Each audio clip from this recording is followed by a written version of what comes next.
Once more, the Sith will rule the galaxy. And we shall have peace.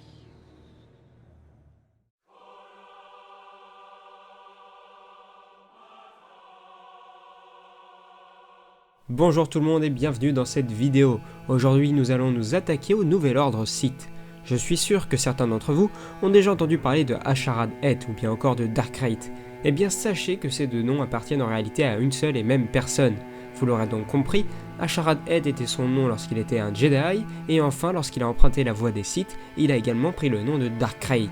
Maintenant que vous avez eu un bref aperçu du leader principal de cette organisation, on va maintenant s'attaquer à cet ordre en lui-même.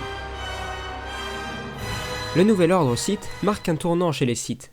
En effet, là où leur ordre perdurait depuis des milliers d'années grâce à la règle des deux, Dark Krayt décide d'instaurer une nouvelle manière de penser, un nouvel ordre Sith qui porte également le nom de Sith unique. Ce nouvel ordre naquit vers l'an 30 après la bataille de Yavin, dans le plus grand secret sur Korriban, planète mère des Sith. Tapis dans l'ombre, Krayt commença à recruter des nouveaux membres pour former son organisation, car il savait que pour lutter face aux Jedi, il aurait besoin d'un ordre puissant. Krayt délaissa donc la règle des deux pour former la règle de l'unité.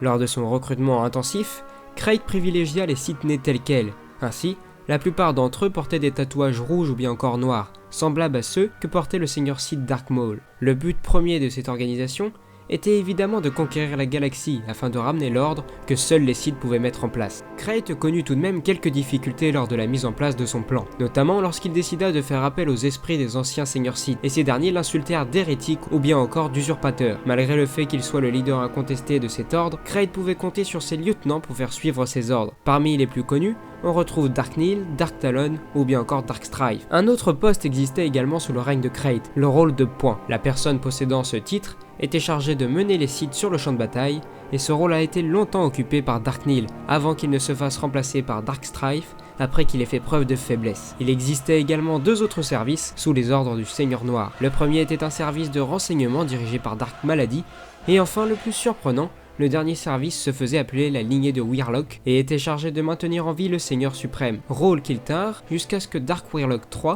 ne trahisse son maître. Quand l'heure fut venue pour les Sith de se lancer dans leur conquête, ils échafaudèrent un plan ambitieux qui devait mener la galaxie tout entière à la guerre civile. L'Alliance Galactique affrontant l'Empire des Fel, une grande partie du boulot était déjà faite. Au terme de ce conflit, l'Empire s'allia avec le Nouvel Ordre Sith afin de vaincre l'Alliance Galactique et le Nouvel Ordre Jedi. Le Grand Moff, Morlish Vid, écrasa les forces de l'Alliance à la bataille de Camas. Les Sith lancèrent simultanément leur attaque du temple d'Ossus, en y massacrant quiconque tentait de s'opposer à eux. L'héritier des Skywalker, Cole, trouva la mort de la main du point de Dark Krayt, Dark Nihil.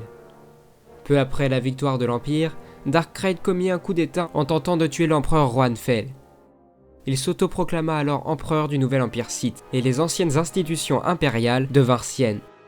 Le temple Jedi de Coruscant devint donc le temple Sith. Dark Krayt commença donc son règne de terreur en pourchassant l'Empire en exil de Rohan Fel, où ce dernier avait repris Bastion, ancien siège du pouvoir impérial. Quand il s'agissait de faire régner l'ordre dans la galaxie, Krayt se montrait intraitable. Le vol du destroyer l'Impérieux, dans les chantiers de Dak, illustre parfaitement la chose. Krayt décréta donc pour l'exemple que 10% de la population des Monts Calamari devait mourir. Peu de temps plus tard, alors que Krayt tentait de convertir l'héritier de la lignée des Skywalker, il tomba dans un piège fomenté par ce dernier, dans lequel il fut grièvement blessé. C'est ainsi que Dark Wyyrlok III eut l'occasion d'achever son maître grâce à ses éclairs de force. Ce Sith prit donc les rênes de l'Empire, tout en conservant le secret sur la mort de Dark Krayt pour éviter la guerre civile au sein de l'ordre. Malheureusement pour lui, Krayt était parvenu à maîtriser le pouvoir du jeune Cal Skywalker.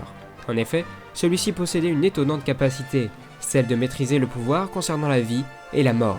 Vous l'aurez donc compris, ce dernier n'est donc pas mort et prévint donc ses troupes de son retour via la force. Tout en ramenant avec lui ses soldats Sith, Krayt s'en prena donc d'abord aux renégats comme Dark Wyyrlok. Son trône récupéré, Dark Krayt put donc sonner le déclenchement d'une guerre totale. Le guerrier Dark Nihil revint donc au premier plan et prit le commandement des soldats Sith.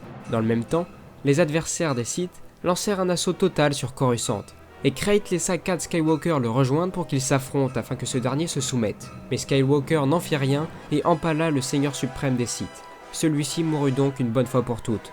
Dark Nihil prit donc la suite de Krayt et sa première décision fut d'anéantir les abominations qu'étaient les soldats Sith.